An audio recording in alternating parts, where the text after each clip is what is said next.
Face aux irrégularités constatées et soulevées par la clameur publique, la CENI ne pouvait rester indifférente et se devait d'accorder une attention particulière afin de déceler tous les cas de fraude et d'abus.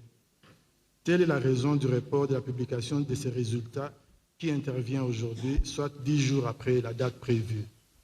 L'attente a pu paraître longue, mais la CENI se devait de protéger et de restaurer la voix des électeurs congolais confrontés au gangstérisme électoral.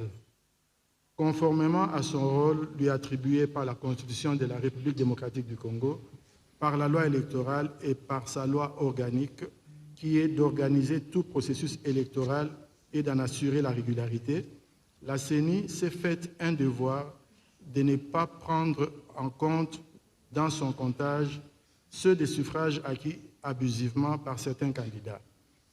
C'est ici l'occasion de remercier les électrices et électeurs congolais pour avoir dûment documenté ces irrégularités, notamment grâce à la non-coupure de l'Internet, contrairement aux processus électoraux passés.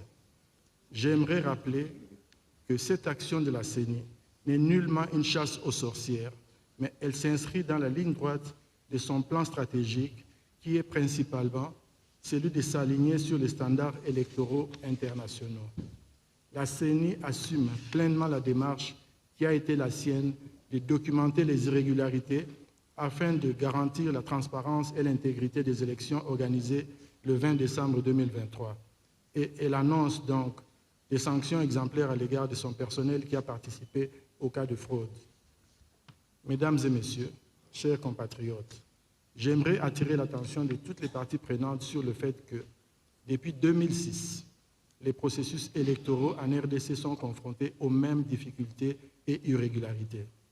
La viabilité de notre jeune démocratie dépend aujourd'hui des leçons tirées des 4 cycles électoraux. Il est insoutenable que les élections continuent à se tenir en période pluvieuse. Or, la saison sèche offre un environnement propice pour le déploiement et l'acheminement du matériel électoral. Il est tout aussi insoutenable de voir cohabiter les dispositions anachroniques avec des mesures modernes dans les textes légaux qui régissent l'organisation des élections en RDC. C'est le cas, par exemple, du fonctionnement des centres locaux de compilation des résultats, qui est en déphasage avec l'exigence légale d'utiliser la voie la plus rapide de transmission des résultats. Il en est de même des cas de divergence constatée entre les résultats issus du dépouillement manuel et ceux du dispositif électronique de vote. Les derniers faits saillants de bourrage d'urnes, des manipulations frauduleuses des DEV du scrutin du 20 décembre 2023 montrent les limites de la prééminence des résultats manuels tels que consacrés par l'article 67 de la loi électorale.